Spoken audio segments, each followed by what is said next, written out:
London, June 1817. The afternoon sun filtered through the tall windows of the Wyndham townhouse drawing room, casting long shadows across the worn Aubusson carpet.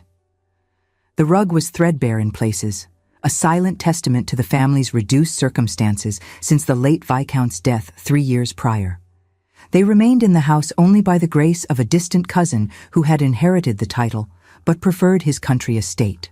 Lady Wyndham sat rigid in her chair, her fingers white against the armrests, while her 3 eldest daughters arranged themselves like porcelain figurines on the settee opposite their visitor.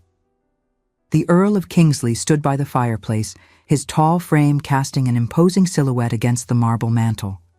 At 36 years of age, he possessed the kind of cold, aristocratic beauty that made young debutantes whisper behind their fans. Silver threaded through the dark hair at his temples, and his gray eyes held the distant quality of winter frost. They called him the Stone Earl, and watching him now, Lady Wyndham understood why. He had come to make an offer. Not of love, not of courtship, but of transaction. And Lady Wyndham, desperate to secure her daughters' futures with their dwindling funds, had agreed to receive him. It was then that the drawing-room door burst open with a violence that made every occupant startle. If stories of love that defy society's cruelest judgments move your heart, subscribe now and join us on this journey. You will not want to miss what happens next. Miss Felicity Wyndham stood in the doorway, and she was an utterly disheveled spectacle. Mud caked the hem of her dress and splattered across her bodice. Her red hair had escaped its pins entirely, tumbling around her shoulders in wild curls that caught the afternoon light like copper fire. Freckles scattered across her nose and cheeks, and her chest heaved with exertion, suggesting she had walked at a furious pace from wherever she had been, unable to afford a hackney coach. "Mama, we have a crisis at the Foundling Hospital," she announced, seemingly oblivious to the frozen tableau before her. 3 of the older children have developed fever. The hospital's supply of medicines is entirely exhausted due to the outbreak. Mrs. Hartley says the physician cannot come until tomorrow, and I need the willow bark tea from the still room and possibly the lavender oil as well. Lady Wyndham's face had gone the particular shade of purple that preceded her most spectacular displays of temper. "Felicity," she hissed through clenched teeth, "we have a guest."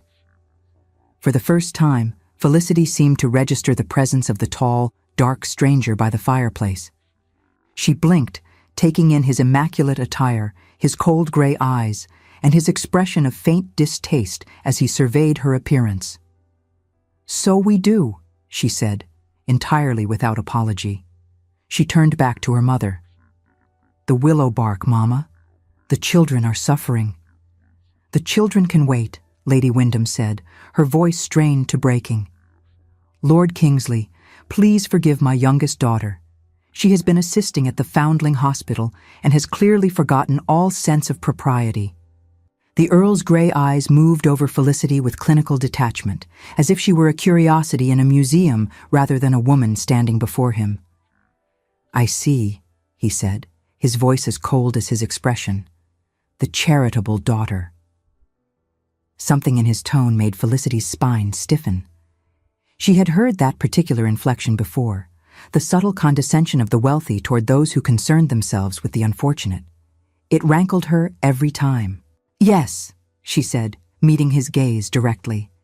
"And you are the Earl who has come to inspect my sisters like horses at market, I presume." The silence that followed was so complete that Felicity could hear her own heartbeat pounding in her ears. Penelope, the eldest and most beautiful of the Wyndham sisters, let out a small gasp. Beatrice, delicate and prone to vapors, pressed her handkerchief to her lips. Margaret, the practical one, simply closed her eyes in resignation.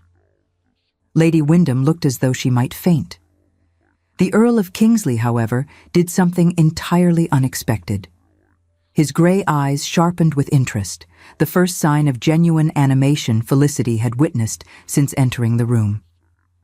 "Your mother's letter indicated 3 eligible daughters," he said slowly. "It seems she underestimated the count." "I am not available," Felicity said firmly. "I have no intention of marrying anyone, least of all a man who treats my sisters as interchangeable commodities." "Felicity," Lady Wyndham's voice cracked like a whip, "you will apologize to his lordship immediately." "I will not." Felicity crossed her arms over her mud-stained bodice. "He came here to offer marriage to any daughter who would have him, did he not? Any daughter. As if it matters not at all which one. As if we are merely vessels for his heir rather than women with hearts and minds and preferences of our own." The Earl's expression remained impassive, but something flickered in the depths of those gray eyes. "You are remarkably well informed about the purpose of my visit. Servants talk, and my sisters write letters when they are anxious."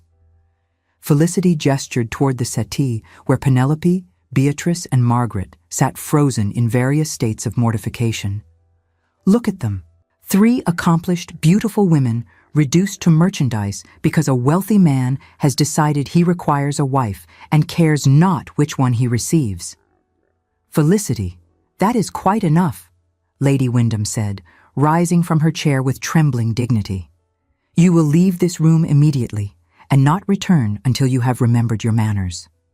But Lord Kingsley raised one elegant hand. "No," he said quietly. "Let her speak. It has been some time since anyone has addressed me with such refreshing honesty." Felicity stared at him, momentarily thrown off balance by his response. She had expected cold fury, immediate dismissal, perhaps even a cutting remark about her appearance or her station. She had not expected this quiet invitation to continue. "Very well," she said, recovering herself. "You want honesty? Here it is. I have watched my sister Eugenia enter into a marriage of convenience with Lord Barrington. I have watched her disappear behind closed doors, watched the light fade from her eyes, watched her learn to hold herself carefully so that the bruises do not show beneath her sleeves." Lady Wyndham made a strangled sound of protest, but Felicity pressed on, her voice gaining strength. "Marriage in our world is a cage, my lord, for women at least. We are given to men who may use us, abuse us, and discard us as they see fit, and society calls this arrangement sacred. You speak of requiring a wife and an heir as if these are simple business transactions. But for whichever of my sisters agrees to your terms, it will be her entire life signed away. Her body, her freedom, her future children. All of it, given to a man who admits openly that he cares not which woman he takes, only that she fulfill her function." The drawing room had gone very still. Even Lady Wyndham had ceased her protestations, staring at her youngest daughter as if seeing her for the first time. Lord Kingsley remained by the fireplace, his gray eyes fixed on Felicity's face with an intensity that made her skin prickle. When he spoke, his voice was low and measured. "You make compelling arguments, Miss Wyndham, but you speak as though I created these cruel customs rather than merely observing them." "To accept the benefit of a cruel custom is to condone it," Felicity shot back. "You have wealth, title, power. You could choose differently. You could seek a companion rather than a possession, an equal rather than a commodity. Instead, you come to our drawing room and announce that any daughter will do, as if we are nothing more than breeding stock. Felicity, you have said quite enough." Lady Wyndham's voice had gone deadly quiet, the kind of quiet that preceded the most severe punishments. "Lord Kingsley, I must beg your forgiveness for my daughter's unforgivable behavior. She has clearly been spending too much time among the lower orders and has forgotten her place entirely." The Earl was silent for a long moment, his gaze still fixed on Felicity. Something passed across his features, too quick to identify, and then the mask of cold indifference settled back into place. "I believe I have taken enough of your time, Lady Wyndham," he said, his voice returning to its previous flatness. "I shall take my leave." "My lord, please," Lady Wyndham said, desperation creeping into her tone. "My daughters, my other daughters, they are accomplished and beautiful, and would make any man a fine wife. Penelope plays the pianoforte beautifully, and Beatrice has the most delicate watercolors, and Margaret manages a household with remarkable efficiency. I am certain they are all admirable young women." The Earl inclined his head briefly. "Good afternoon, Lady Wyndham." "Ladies."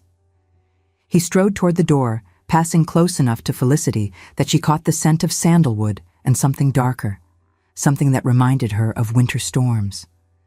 At the threshold, he paused and turned back. "Miss Felicity," he said, and there was something strange in his voice, something that might almost have been respect. "Your willow bark tea, for the children." And then he was gone, the door closing behind him with a soft click that somehow sounded louder than any slam. The slap came without warning. Felicity's head snapped to the side, her cheek burning from the impact of her mother's palm. She looked back to see Lady Wyndham staring at her own hand, a flicker of shock crossing her face, her fingers trembling slightly before the anger rushed back to fill the void. "You have ruined us," Lady Wyndham said, her voice shaking with fury. "You selfish, thoughtless, impossible girl. You have ruined every chance your sisters had at a respectable match. The Earl of Kingsley, one of the wealthiest men in England, and you drove him away with your vulgar, common opinions." "Perhaps I did them a favor," Felicity said quietly, pressing her hand to her stinging cheek. "Would you truly have given any of them to a man who cared not which one he received?" "I would have given all of them, if it meant securing their futures." Lady Wyndham's composure shattered entirely. "You know nothing of the real world, Felicity.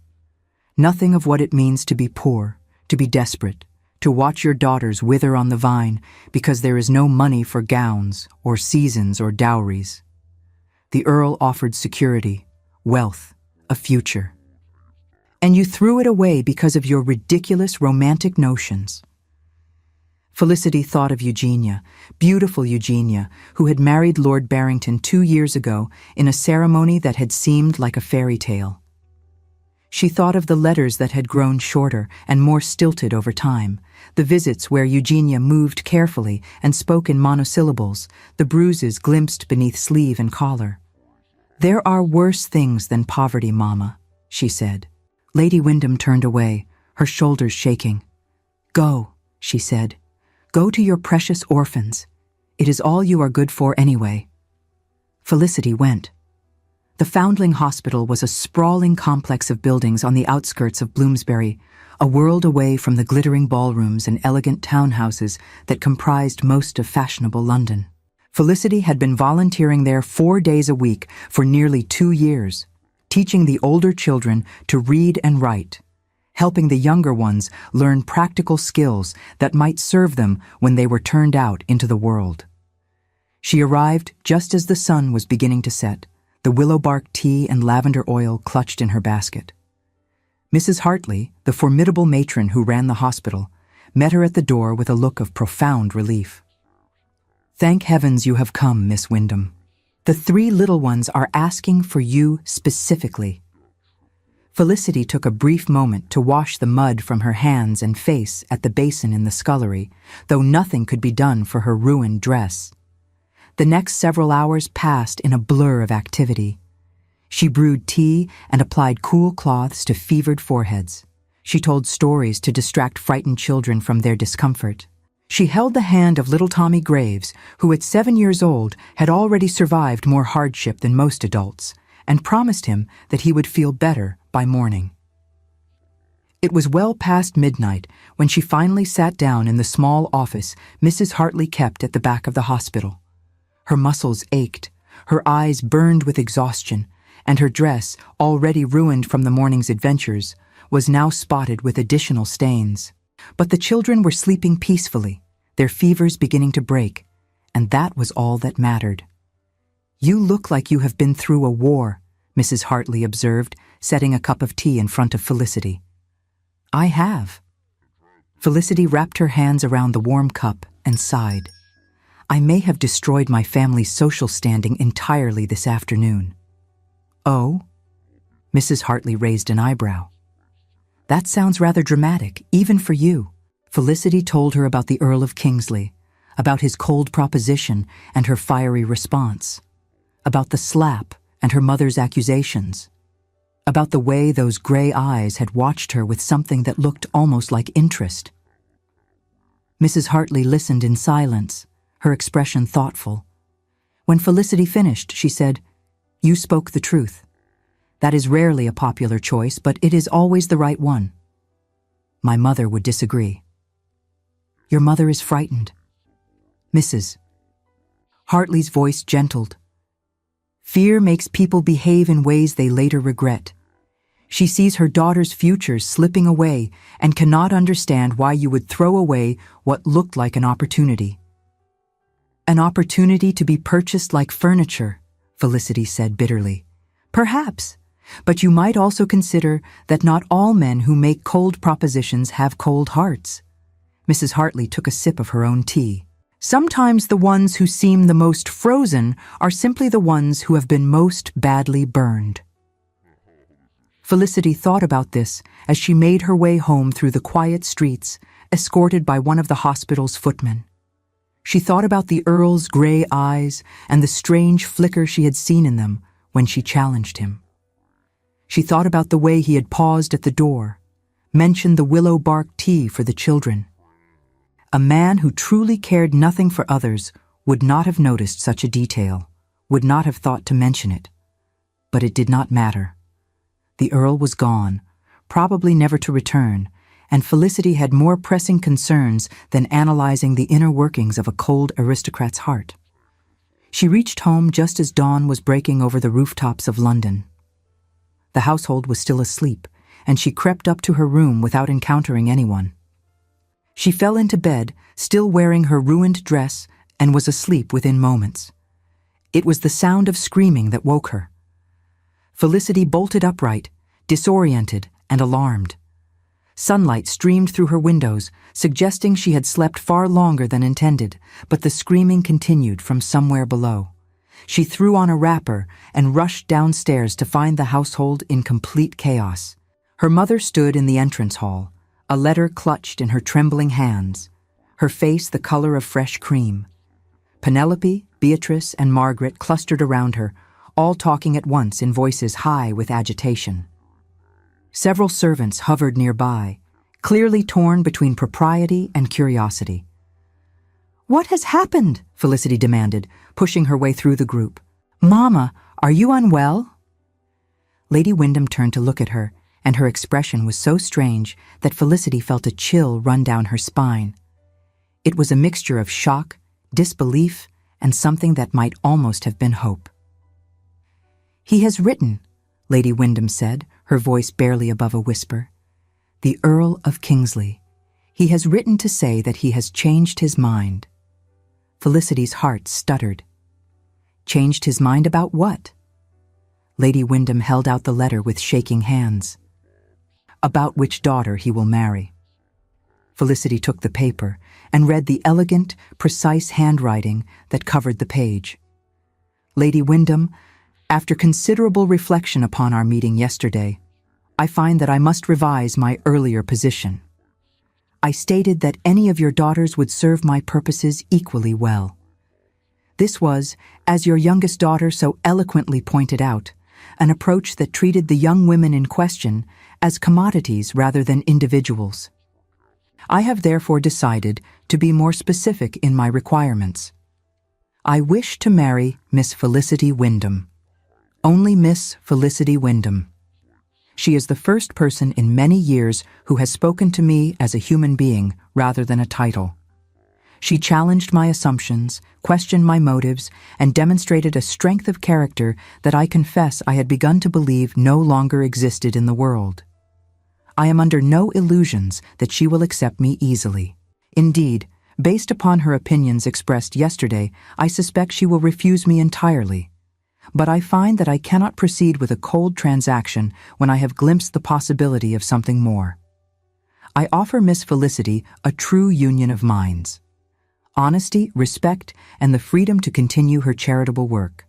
I will not require her to perform happiness she does not feel or pretend to sentiments that do not exist. I ask only for the opportunity to prove that I am not the monster she believes me to be. I await her response. Tristan Sterling, Earl of Kingsley Felicity, read the letter 3 times before she could convince herself it was real. Around her, her family had fallen into stunned silence, all eyes fixed upon her face. "This is absurd," she finally said. "He cannot possibly mean this." "He means it." Margaret, ever practical, had recovered her composure first. "Lord Kingsley is known for many things, but frivolity is not among them. If he has written this letter, he means every word. But he does not know me. He met me once, covered in mud, while I berated him for treating my sisters like livestock. What possible reason could he have for wanting to marry me specifically?" "You told him the truth." Penelope's voice was quiet, thoughtful. "Perhaps that is reason enough." Felicity looked at her eldest sister, struck by the sadness in her eyes. Penelope, who was beautiful and accomplished and had been trained since birth to become some nobleman's perfect wife. Penelope, who had sat on that settee yesterday, prepared to be selected like a prize from a shelf. "I am sorry, Penelope. You deserved better than what I gave you yesterday." "No." Penelope shook her head. "You were right, about all of it. I have been so desperate to escape this house, to find security and stability, that I forgot to ask whether the price was worth paying. Lord Kingsley may be wealthy, but he is also cold and distant and treats marriage as a business arrangement. I do not want that. I never wanted that. I simply could not see any other option." "Well," Lady Wyndham said, her voice regaining some of its usual sharpness, "it seems there is an option now. Felicity will accept the Earl's proposal, and our family will be saved." Felicity turned to stare at her mother. "I will do nothing of the sort. You will do as you are told for once in your life." Lady Wyndham's eyes blazed. "You created this situation with your vulgar outburst.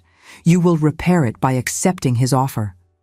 "His offer to marry me because I insulted him? That makes no sense, Mama.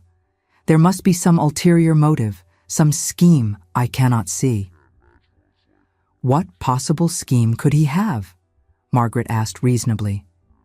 "He is one of the wealthiest men in England. He has no need of our modest fortune or our fading social connections. If he wished to marry for advantage, he would seek a duke's daughter, not a viscount's impoverished youngest." It was a fair point, and Felicity found herself momentarily at a loss for an argument. "Write to him," Beatrice suggested, her delicate features arranged in an expression of unusual determination. "Tell him no. See what he does. If he accepts your refusal gracefully, then we will know his offer was not entirely sincere. But if he persists, perhaps there is something genuine in his intentions." It was, Felicity had to admit, a reasonable plan. She retired to her room and composed a letter of refusal. She was polite but firm, explaining that while she appreciated his unexpected interest, she had no intention of marrying anyone and therefore could not accept his proposal.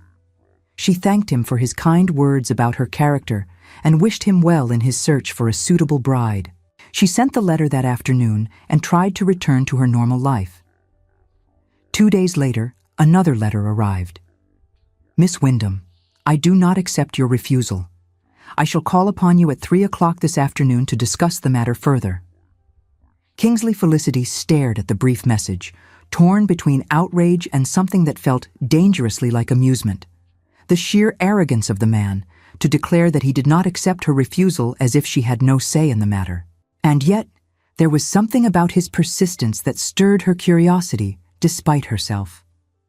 He arrived at precisely 3 o'clock, and this time Felicity was ready for him. She had dressed in her best afternoon gown, a simple muslin frock in pale green that brought out the color of her eyes. She had attempted to tame her red curls into something resembling respectability, though several strands had already escaped to frame her face. She received him alone in the drawing room, having convinced her mother and sisters to give her privacy. Whatever happened in this conversation, she did not want witnesses. "You said you do not accept my refusal.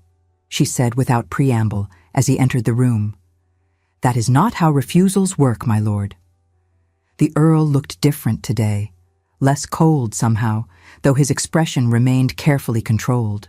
He wore a dark blue coat that emphasized the breadth of his shoulders, and his gray eyes held a warmth that had been entirely absent during their first meeting. "I have never been particularly good at accepting things that displease me," he said. "It is a character flaw, I am told." "It is presumptuous." "Perhaps." He did not seem troubled by the accusation. "May I sit?"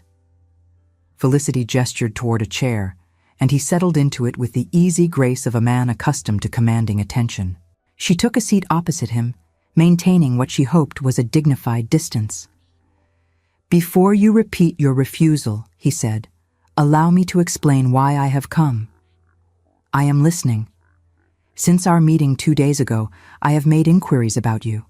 I have learned that you volunteer at the Foundling Hospital 4 days each week, teaching children to read and write and acquire useful skills.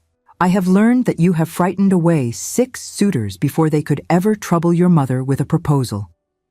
I have learned that you are known among certain circles for correcting men who express ignorant opinions on matters of philosophy and politics." Felicity felt heat rise to her cheeks. "You have been spying on me." "I have been conducting research.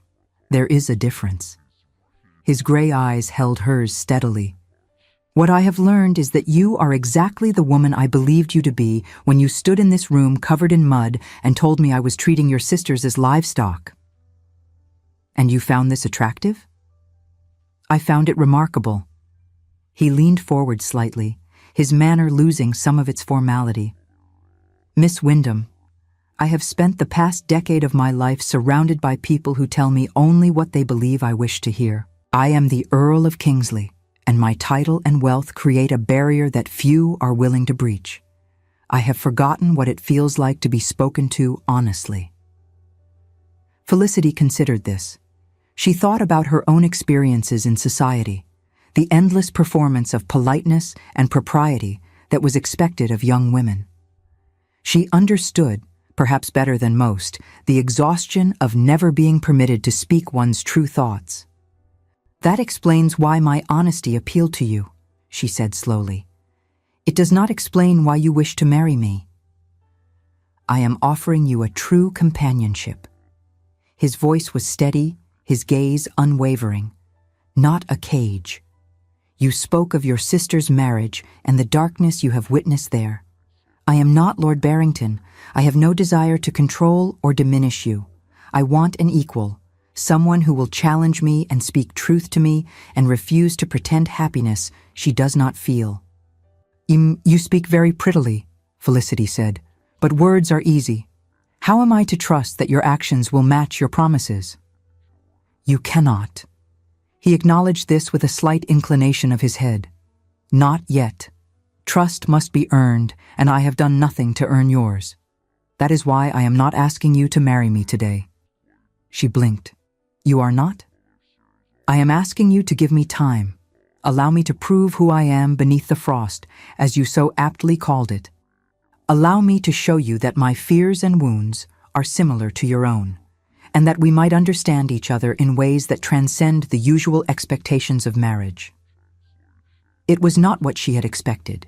She had expected pressure, demands, perhaps even threats given the way her mother had been behaving. She had not expected this quiet request for patience. "And if I agree to give you time," she said carefully, "what precisely does that entail?"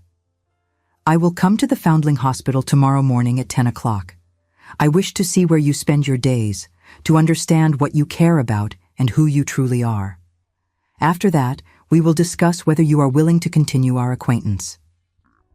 Felicity studied his face, searching for signs of deception or ulterior motive. She found only a careful guardedness that she recognized from her own mirror, the mask of someone who had been hurt and learned to protect themselves accordingly. "Why?" she asked. "Why go to such lengths? There are countless women in London who would accept your proposal without question. Why pursue the one who insulted you?" Something shifted in his expression, a crack in the careful facade. Because you were the first person in years to see me as a man rather than a title. And because when you spoke of your sister's suffering, I saw in your eyes a pain that mirrored my own. The words hung in the air between them, weighted with meaning that Felicity could not quite decipher. She thought about her sister Eugenia, about the bruises and the silence. She thought about the Earl's cold proposal and the strange vulnerability she glimpsed beneath his composed exterior. "Very well," she said finally. "Come to the Foundling Hospital tomorrow at 10.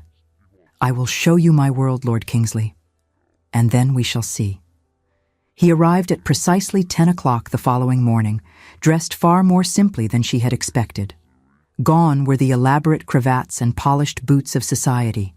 He wore practical clothing better suited to activity, and he had left his carriage around the corner to avoid drawing attention. Mrs. Hartley raised her eyebrows when Felicity introduced him, but said nothing beyond a polite greeting. The children, however, had no such restraint. "Who is the tall man?" demanded little Tommy Graves, who had recovered completely from his fever. "Is he a giant?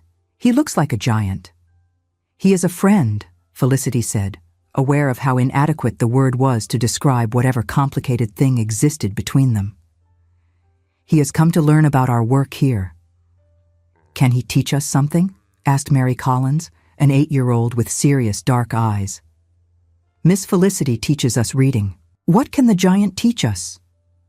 Lord Kingsley looked momentarily nonplussed, and Felicity felt a small flash of satisfaction at seeing him off balance for once. But then something unexpected happened.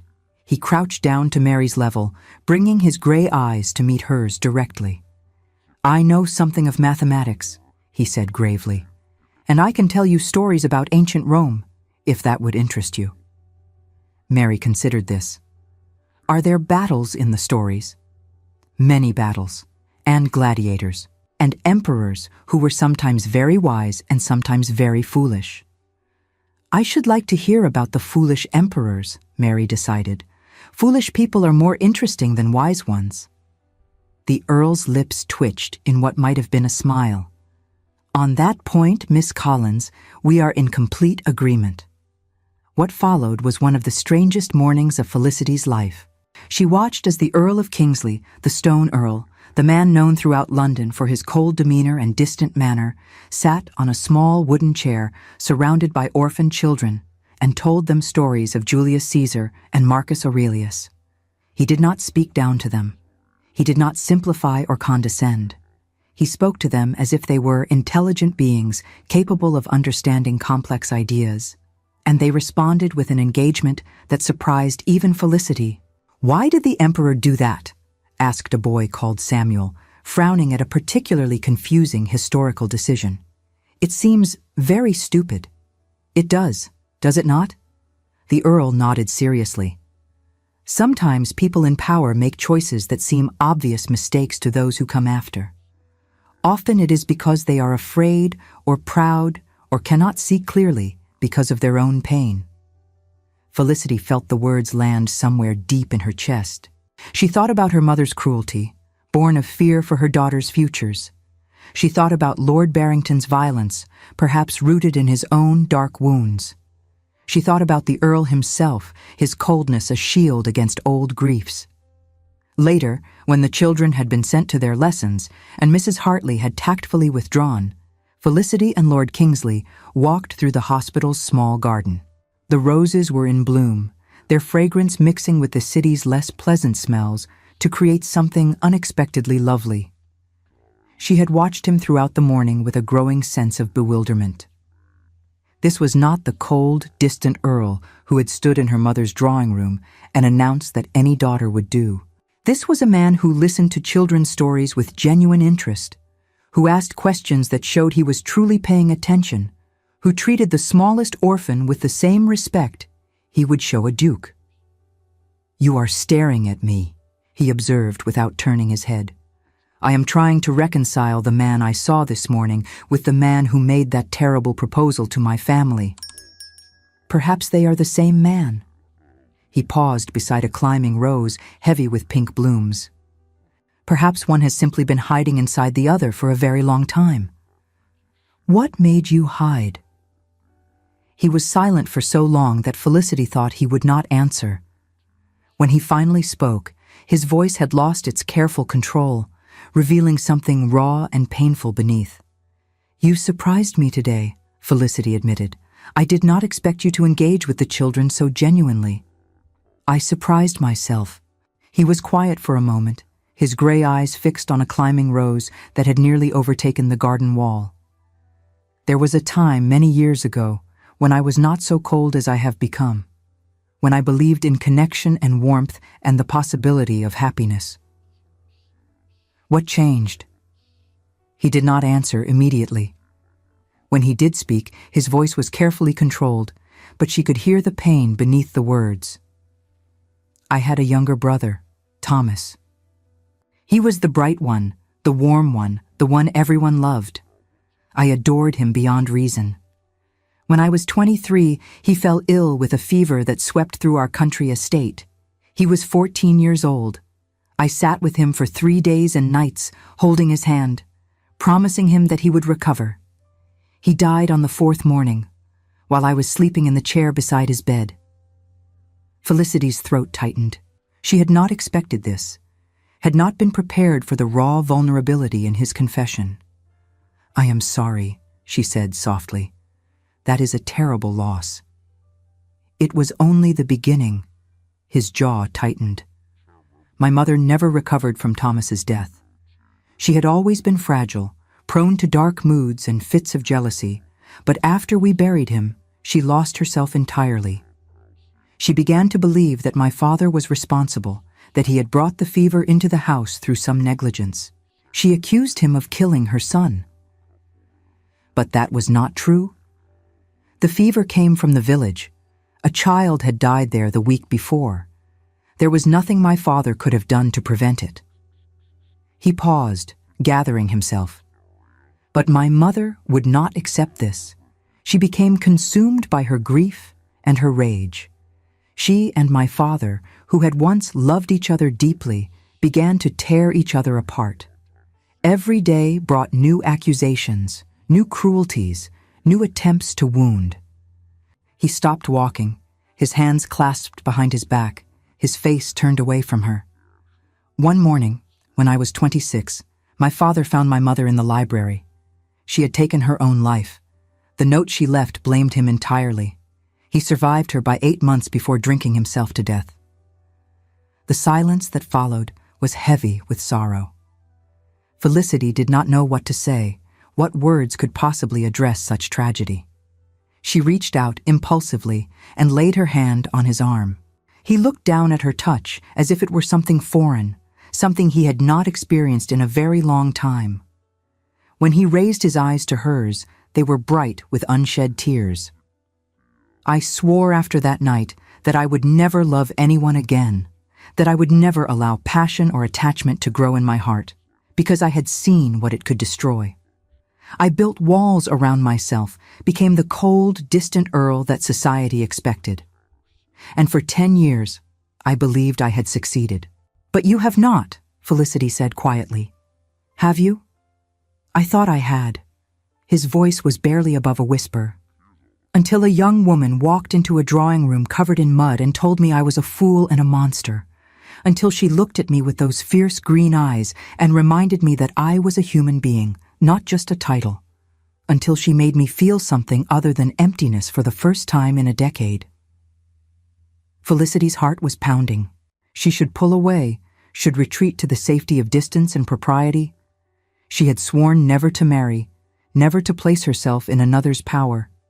And yet, standing here in this modest garden with the scent of roses around them, she found herself unable to move. "I cannot promise you that I will not be difficult," she said finally.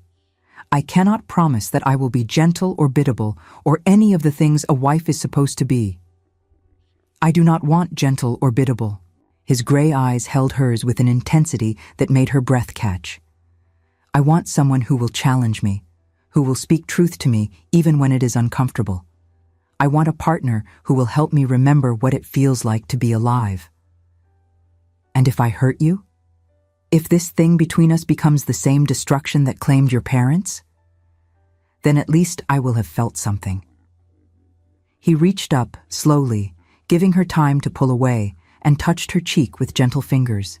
I would rather risk pain with you than continue in this frozen existence alone. It was not a proposal, not yet, but it was a beginning. The weeks that followed were unlike anything Felicity had ever experienced. Lord Kingsley, whom she had begun to call Tristan in the privacy of her own thoughts, became a regular presence at the Foundling Hospital. He learned the names of every child, remembered their preferences and their fears. He sat with little Tommy Graves when the boy had nightmares, telling him stories until he fell back asleep. When a fever swept through the hospital again, and one of the youngest children, a girl called Rose, fell critically ill, Tristan was there through the long nights. He held the child in his arms as her small body fought for life, and when she slipped away just before dawn, Felicity watched tears fall silently down his cheeks. He helped carry the tiny coffin to the burial ground. And afterward, he held Felicity while she wept for the life lost too soon. "Why do you come here?" she asked him one afternoon, as they sat in the garden where they had first truly spoken.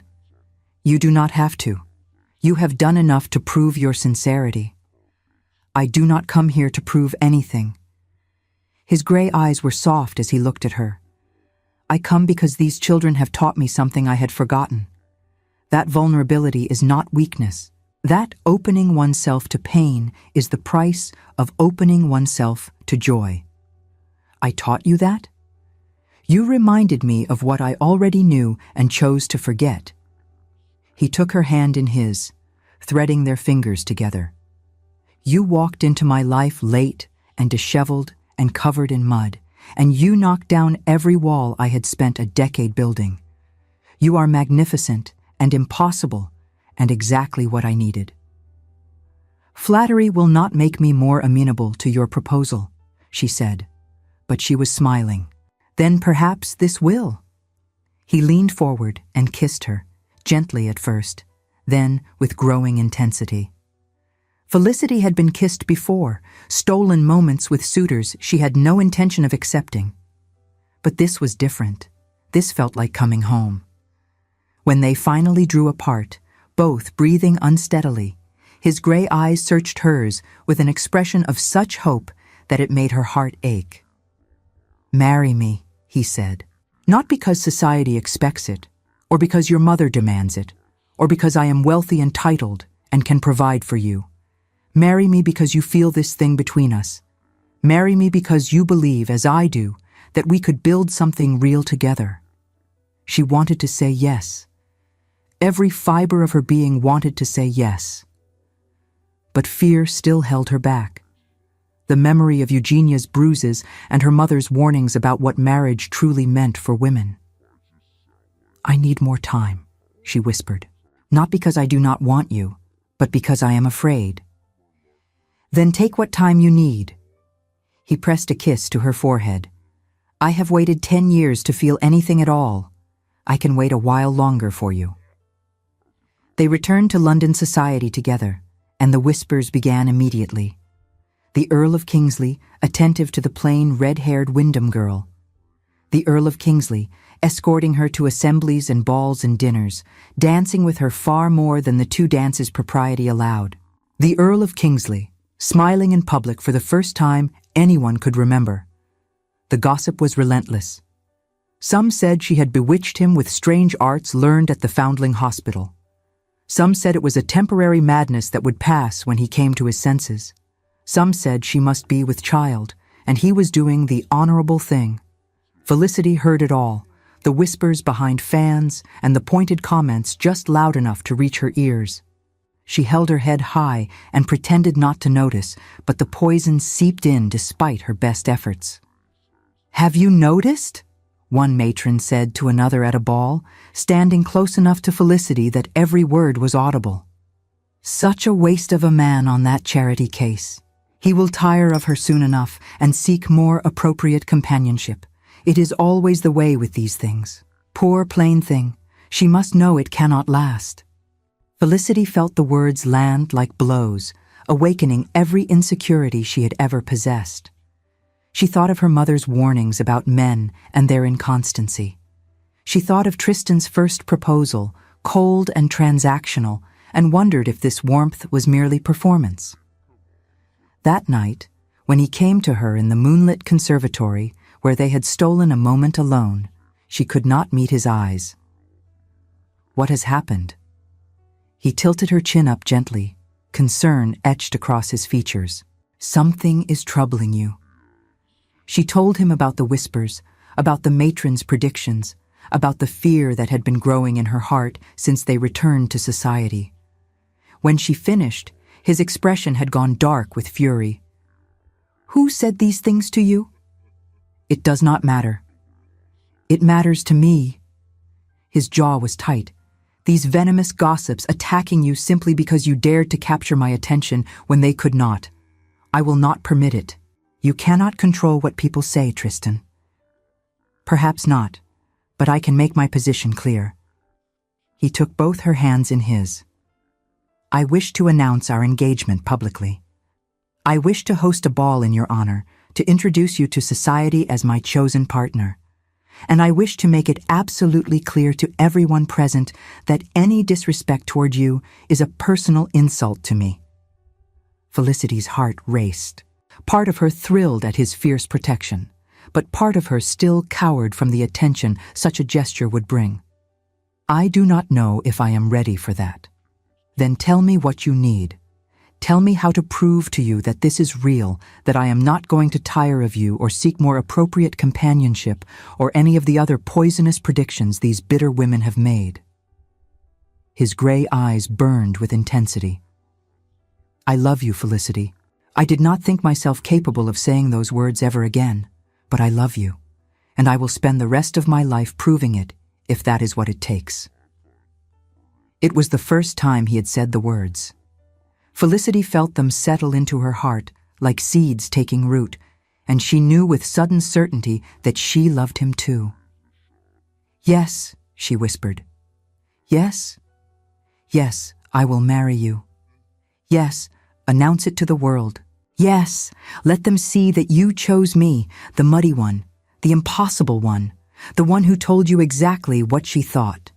He kissed her then, deep and passionate, and Felicity felt the last of her reservations crumble away.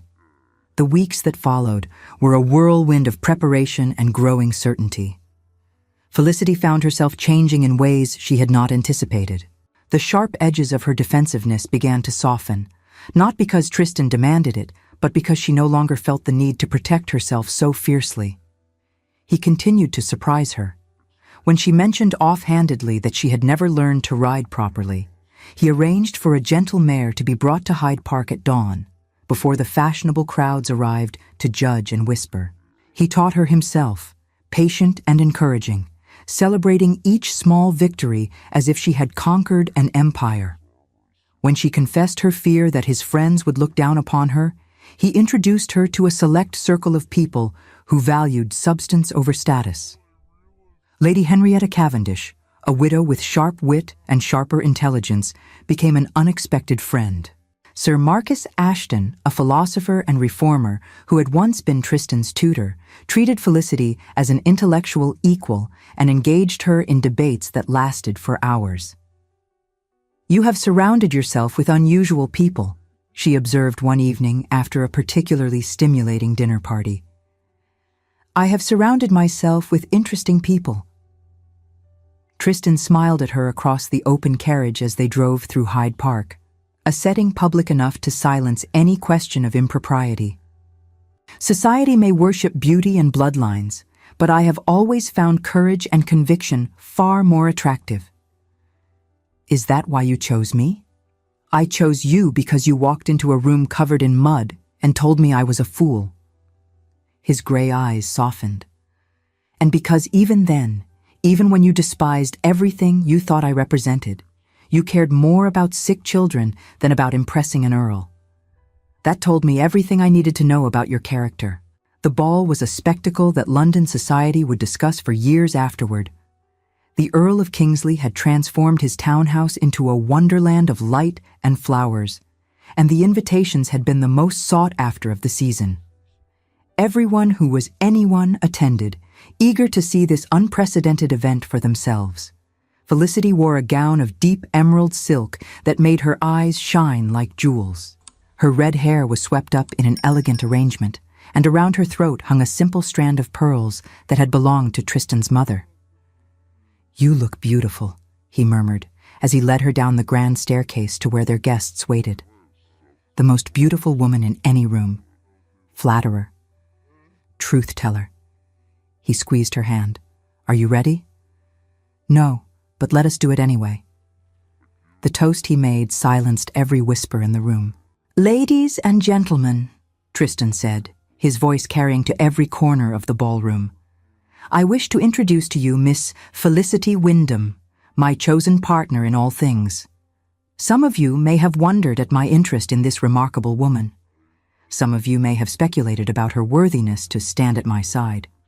He paused, letting the tension build, and Felicity felt the eyes of hundreds of guests upon her. "Let me make my position absolutely clear. Miss Wyndham challenged me from the moment we met. She spoke truth to me when everyone else offered only flattery. She reminded me that I was a human being, not merely a title. She is the most courageous, principled, and admirable woman I have ever known, and I count myself extraordinarily fortunate that she has agreed to become my wife." The murmurs that swept through the room were a mixture of shock, approval, and in some corners, bitter jealousy. "Anyone who disrespects her," Tristan continued, his gray eyes sweeping the crowd with the cold authority of his title, "disrespects me personally. I trust I have made myself understood." The silence that followed was answer enough. The rest of the evening passed in a blur of congratulations and dancing. Felicity met more lords and ladies than she could possibly remember, and through it all, Tristan remained at her side, a constant and reassuring presence. But the victory was not without its challengers. Lady Victoria Halstead, a young beauty who had been considered the front-runner for the Earl's hand before Felicity's unexpected appearance, approached them as the evening was winding down. She was tall and elegant, with golden hair and blue eyes that sparkled with malicious intent. "Lord Kingsley," she said, her voice dripping with false sweetness. "What a charming party, and what a surprising choice of guest of honor. I must confess, we had all expected you to select a wife of rather more distinguished background." The room seemed to hold its breath. Felicity felt her cheeks flush with anger, but before she could respond, Tristan spoke. "Lady Victoria." His tone was polite, but carried an edge of steel. "I appreciate your attendance this evening, though I confess I am uncertain why you have chosen to comment upon my personal decisions." "I merely express the sentiments of many present," Lady Victoria said, her smile sharpening.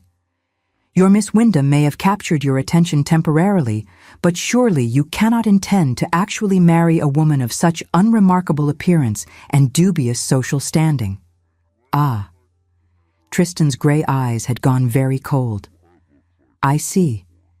You believe that beauty and social standing are the only qualities that matter in a wife.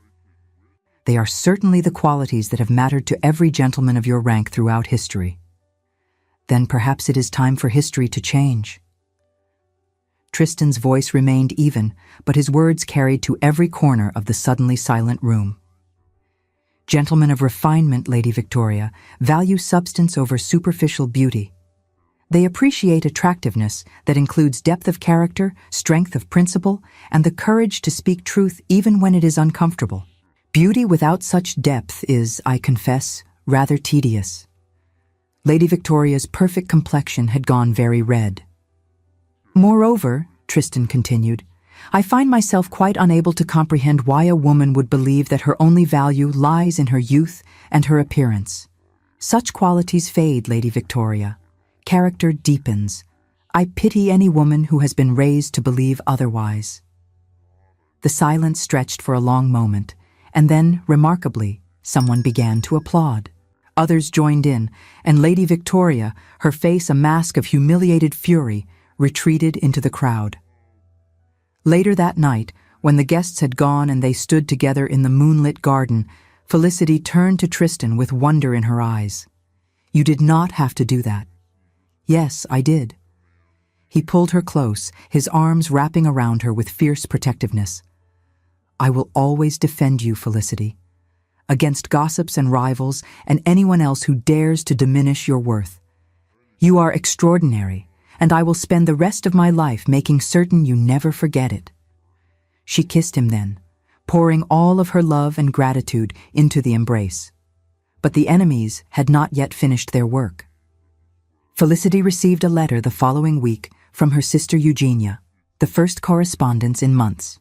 It was brief and troubling, expressing concern about the rumors circulating through society and warning her that Lord Barrington had been making pointed comments about the Wyndham family's unsuitability for the Earl's attention. "I fear he means mischief," Eugenia wrote. "Robert has connections among the gossip mongers, and he has never forgiven you for refusing to flatter him at our wedding breakfast. Be careful, sister. He is not a man who forgets slights."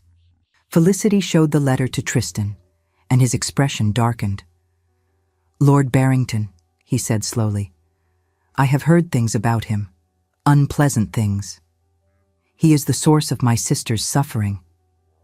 Felicity's voice was tight with old anger. "I have seen the bruises, Tristan. I know what he does to her behind closed doors. Then we shall deal with him." Tristan's gray eyes held a cold determination that reminded her of the stone earl he had once been. "I have solicitors who are very skilled at uncovering information that men would prefer to remain hidden. If Lord Barrington thinks he can harm you through gossip, he will learn that such attacks come with consequences." The investigation uncovered more than they had expected. Lord Barrington's financial affairs were in shambles, his estates mortgaged to the hilt to cover gambling debts and poor investments. He had been hoping to leverage his wife's family reputation to secure new lines of credit, and Felicity's refusal to participate in his schemes had earned her his enmity. The rumors he was spreading about her were meant to destroy her engagement, forcing the Wyndham family back into vulnerability where he could manipulate them.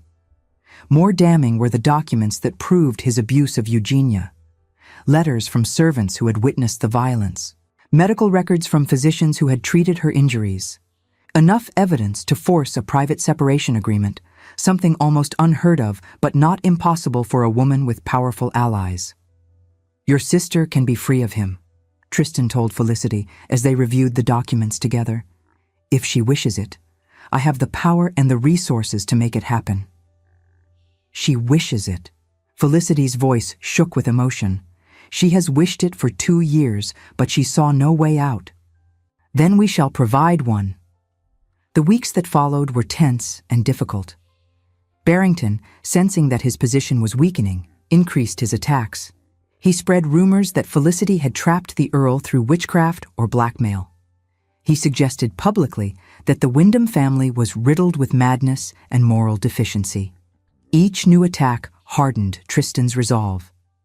He met with his solicitors daily, building the case that would destroy Barrington's social standing and credit.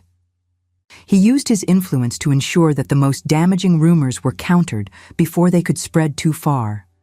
And every evening, he came to Felicity and held her while she worried about her sister's safety. "What if he hurts her more severely before we can act?" Felicity asked one night, pacing the length of his library while he watched from his chair by the fire. "I have arranged for her to stay with your aunt in Bath for the next fortnight. Barrington believes she has gone for her health. By the time she returns, we will have everything in place." "You thought of everything." "I thought of you." He rose and caught her hands, stilling her restless movement. "I thought of the pain in your eyes every time you speak of your sister. I thought of the young woman who stood in a drawing room and challenged me because she could not bear to see her sisters treated as commodities. That woman deserves to see justice done for the sister she loves." Felicity looked up at him. This man who had once seemed so cold and was now the warmest presence in her life. "I do not deserve you." On the contrary, he lifted her hands to his lips. I suspect we deserve each other perfectly. Two impossible people who found each other against all odds. The confrontation with Lord Barrington happened at a dinner party 2 weeks before the wedding. Tristan had arranged for them to be seated near each other, and when the opportunity arose, he struck. "Lord Barrington," he said, his voice carrying just far enough to be heard by several influential guests. "I understand you have been circulating certain rumors about my fiancée and her family." Barrington's face went pale, then red with anger. "I am sure I do not know what you mean." "Allow me to refresh your memory." Tristan produced a folded paper from his pocket. "I have here a list of establishments where you have been overheard making disparaging comments about the Wyndham family. Shall I read them aloud, or would you prefer a more private discussion?" "This is outrageous," Barrington sputtered. "I shall not sit here and be accused of." "Additionally," Tristan continued, as if Barrington had not spoken, "I have received some very interesting documents regarding your treatment of Lady Barrington. Documents that I am prepared to share with the appropriate authorities unless certain conditions are met." The blood drained from Barrington's face entirely. "You cannot," he whispered. "The scandal would destroy." "The scandal would destroy you, Lord Barrington, not your wife, who is the victim of your cruelty, but you." Tristan's gray eyes were cold as winter ice. "I suggest we retire to the library to discuss terms." When they emerged an hour later, it was with an agreement that would change Eugenia's life forever. Lord Barrington would consent to a private separation. He would guarantee a generous annual allowance to support Eugenia in a separate household. He would make no further contact with any member of the Wyndham family, and in exchange, the documents detailing his abuse would remain private. "He leaves for the continent next week," Tristan told Felicity later that night. "I have strongly encouraged him not to return." Felicity threw her arms around him, tears streaming down her face. "You saved her. You saved my sister. You saved her." He held her close, his voice rough with emotion. "You spoke the truth about what she was suffering. You refused to look away. I merely provided the means to act." "I love you," she whispered against his chest. "I love you more than I knew was possible." "Then marry me." He pulled back to look into her eyes. "Tomorrow, next week, whenever you wish. Marry me and let me spend the rest of my life being worthy of you." "Tomorrow is too soon," she laughed through her tears. "But next week is not." The wedding was held in a small chapel in the countryside, far from the gossips and spectacles of London society. Only family and close friends attended, and Mrs. Hartley from the Foundling Hospital, and a handful of the older children who had become dear to them both. The morning dawned clear and bright, the sort of perfect summer day that seemed designed specifically for beginnings. Felicity woke early in the guest chamber of Lady Henrietta's country house, where she had spent the night before her wedding, and lay for a long moment, simply breathing and thinking. In a few hours, she would become the Countess of Kingsley. The impossible girl who had sworn never to marry would bind herself to a man she had once called a fool and a monster. The change was so profound that she almost could not comprehend it. A knock at the door announced her sister Eugenia, who had returned from Bath looking healthier and happier than Felicity had seen her in years. The bruises were fading, but more importantly, the light had returned to her eyes. "Are you having doubts?" Eugenia asked, settling onto the bed beside her. "Not doubts precisely. More like astonishment that this is actually happening." "I know what you mean." Eugenia took her hand. "I never thought I would see you willingly marry anyone. You were always so determined to remain free." "I thought freedom meant being alone." Felicity squeezed her sister's fingers. "I was wrong. True freedom is being with someone who loves you exactly as you are, who does not try to change you or control you. Tristan gives me that." "He saved me," Eugenia said softly. "I know you were the one who discovered what Robert was doing and refused to look away. But Tristan gave you the power to act. He used his influence to free me from a marriage I thought would kill me. He is a good man, Felicity smiled. Underneath all that frost and formality, he is one of the best men I have ever known. Then marry him. Eugenia kissed her cheek. And be happy. God knows one of us deserves to be. Felicity wore a simple white gown trimmed with lace, and her red hair was threaded with flowers from the chapel garden. She carried a bouquet of lavender and roses, and as she walked toward Tristan, she felt none of the fear that had haunted her for so long. He stood at the altar, tall and dark, and no longer cold at all. His gray eyes were bright with emotion as he watched her approach, and when she reached him, he took her hands in his with a tenderness that made her heart overflow. "You came late," he murmured, "as always." "But I came," she whispered back, "as always." The vows they exchanged were simple but profound. They promised to be honest with each other, to speak truth even when it was uncomfortable. They promised to face challenges together, to support each other through darkness and light. They promised to love not with the destructive passion that had claimed Tristan's parents, but with the steady, growing devotion that came from truly knowing another person. When they kissed to seal their union, Felicity felt something she had never expected to feel. She felt safe. She felt home. But even in happiness, challenges arose. The first year of their marriage was not without its difficulties. Tristan, who had spent a decade behind walls of ice, sometimes retreated into old patterns when conflict arose. Felicity, who had sworn never to surrender her independence, sometimes tested his devotion by pushing him away. They learned to recognize these patterns and to work through them together. When Tristan grew cold and distant, Felicity reminded him that vulnerability was not weakness, that she could be trusted with his pain. When Felicity tried to run, Tristan followed her, steady and patient, reminding her that he had chosen her and would continue choosing her every day. They developed rituals that sustained them through the difficult times. Every evening, no matter how busy their days had been, they walked together in the gardens after dinner. They talked about everything and nothing, sharing their fears and hopes and small daily triumphs. These walks became sacred to them, a time when the rest of the world fell away and they were simply two people who loved each other. When their first child was born, a daughter they named Charlotte after Tristan's grandmother, Felicity watched her husband hold the tiny bundle in his arms and wept. She had seen him weep before, in moments of grief or overwhelming emotion, but these were different tears. These were tears of joy so profound that it transformed his face entirely. "She has your hair," he whispered, touching the downy red fuzz on Charlotte's head. "And your eyes," Felicity replied, "gray as storm clouds, gray as her impossible father."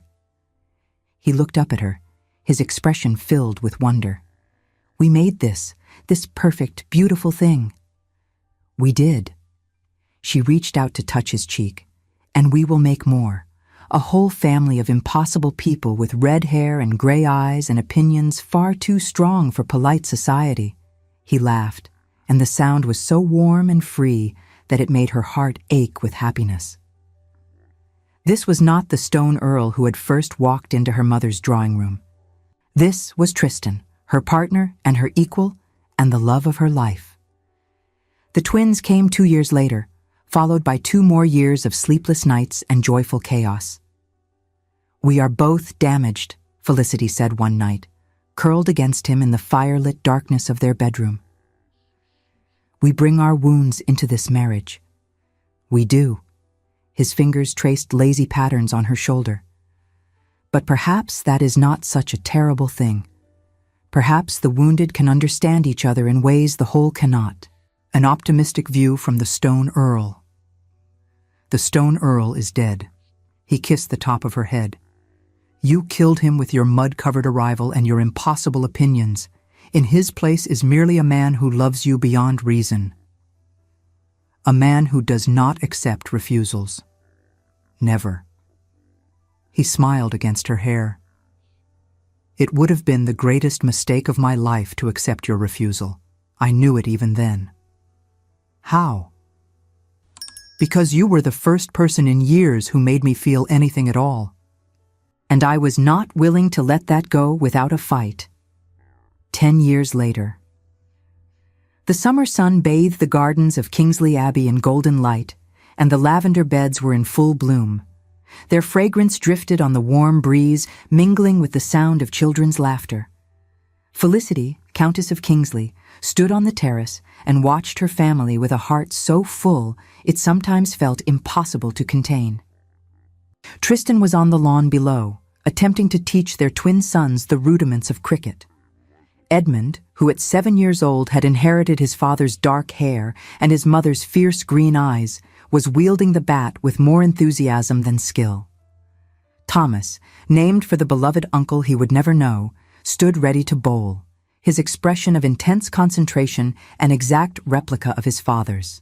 Charlotte, their eldest at 9, was perched in the branches of the old oak tree that had stood on these grounds for centuries. She had her mother's red hair and her father's cool gray eyes, and she was watching the cricket lesson with undisguised amusement. "Papa is making a terrible muddle of it," she called down. "He keeps telling Edmund to hold the bat properly, but Edmund does not care about proper. He cares about hitting things.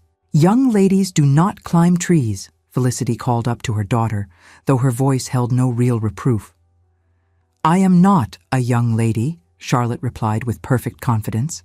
"I am an adventurer, and adventurers must survey their territory for hostile forces." "And what hostile forces do you see from up there?" "Only the Jennings boys from the village. They have been lurking near the orchard wall all morning, trying to steal apples." Charlotte's eyes narrowed with tactical consideration. "Shall I root them?"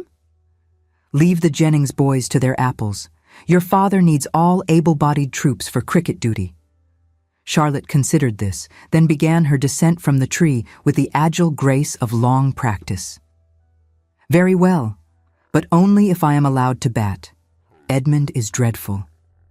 Down on the lawn, the game had deteriorated into chaos. Edmund had abandoned the bat in favor of chasing his twin around the wickets, and Tristan was watching their antics with an expression of helpless affection. He looked up as Felicity approached, and his face transformed into the smile that still made her heart skip after a decade of marriage. The silver at his temples had spread, and lines had appeared around his eyes from years of laughter and life. But he was more handsome now than he had been as the cold, distant Earl who had walked into her mother's drawing room so long ago. "Your daughter is impossible," he said as she reached him. "My daughter when she is clever and charming. Your daughter when she is stubborn and refuses to follow rules." "That seems unfair, given that she inherited both traits from you." Felicity laughed and slipped her arm through his. On the lawn, Edmund had caught Thomas and was sitting on him while Charlotte attempted to negotiate a peace treaty that would allow her to bat. "I never imagined this," Felicity said softly. "When you first came to our drawing room with your cold proposal, I never could have imagined that it would lead to this." "I could." Tristan pressed a kiss to her temple. "Not the specifics, perhaps, but I knew, even then, that you were extraordinary. That any life with you in it would be infinitely better than life without." Flatterer. Truth-teller. He turned her to face him, his gray eyes warm with love and mischief. "You burst into my life covered in mud, insulted me to my face, refused my proposal, tried to run away to Devon, and generally made everything as difficult as possible. And yet here we are." "Here we are," she agreed, "with 3 children who seem determined to terrorize the countryside, and a marriage that defies every expectation I ever had. Are you happy?" She considered the question seriously, as she always did. She thought about the years behind them, the challenges they had faced and overcome together. She thought about Eugenia, now happily remarried to a kind country gentleman who adored her. She thought about her mother, who had finally admitted, grudgingly, that Felicity had made the right choice. She thought about the Foundling Hospital, where she still volunteered when she could, now accompanied by her husband and often by their children. She thought about the man beside her, who had once been frozen by grief and fear, who had let her knock down his walls and teach him to feel again. "Yes," she said, "more happy than I ever believed possible." "Good." He kissed her, soft and sweet. "Because I intend to make you happy for at least another 50 years, and I needed to know I was on the right track." "Mama, Papa!" Charlotte's voice carried across the lawn. "Edmund has hit Thomas with the cricket bat, and Thomas is threatening revenge." Tristan sighed. "Duty calls." "So it does." Felicity squeezed his hand. "Come, my lord. Your children require intervention before they do each other permanent damage." They walked down to the lawn together, hand in hand as they had been for 10 years and as they would be for many more. The sun was beginning to set, painting the sky in shades of gold and rose. On the terrace, the butler appeared, sounding the gong to announce that dinner was served. Edmund was not seriously injured, merely indignant. Thomas's revenge had been talked down to a mere threat.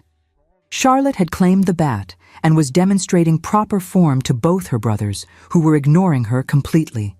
It was chaotic and noisy and absolutely nothing like the quiet, controlled life Felicity had once imagined for herself. It was everything she had never known she wanted. As she looked around at her family, at the man she had chosen against all odds and the children they had created together, she thought about that young woman 10 years ago, the one who had sworn never to marry, never to trust, never to risk her heart. That woman would not recognize the life she had built. That woman would not believe it was possible. But that woman had been wrong about many things. Wrong about marriage, wrong about trust, wrong about the possibility of finding a partner who was truly her equal.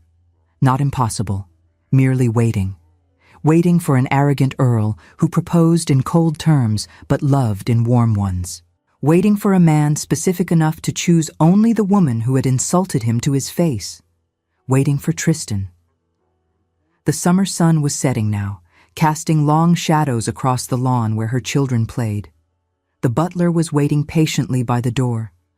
Charlotte was explaining loudly that girls should absolutely be allowed to play cricket. Edmund and Thomas had formed a temporary alliance against their sister's superiority. It was messy and loud and utterly imperfect. It was everything. Felicity looked at Tristan, who was watching her with the expression of quiet wonder that still appeared on his face sometimes, as if he could not quite believe his good fortune. She smiled at him, and he smiled back, and she thought about how love was not always lightning and thunder. Sometimes it was built brick by brick, day by day, choice by choice. Sometimes it grew in the spaces between arguments and misunderstandings, watered by honesty and trust and the willingness to be vulnerable. Sometimes it looked like a cold earl learning to play with orphan children, or a stubborn woman learning to believe she was worthy of partnership. Their love had been built that way, not in a moment of passion, but in months and years of shared work, shared grief, shared unexpected grace. It was the kind of love that thawed the coldest hearts, the kind that lasted. Walking toward the house with her family around her, and her husband's hand warm in hers, Felicity smiled. Because this was what it meant to live and love and finally, impossibly, find happiness. Complete chaos. Absolutely perfect. Exactly right. Thank you so much for staying with us until the end. If this story touched your heart, please like, subscribe, and share with someone who needs to hear it. Your support helps us continue creating stories of love, resilience, and hope.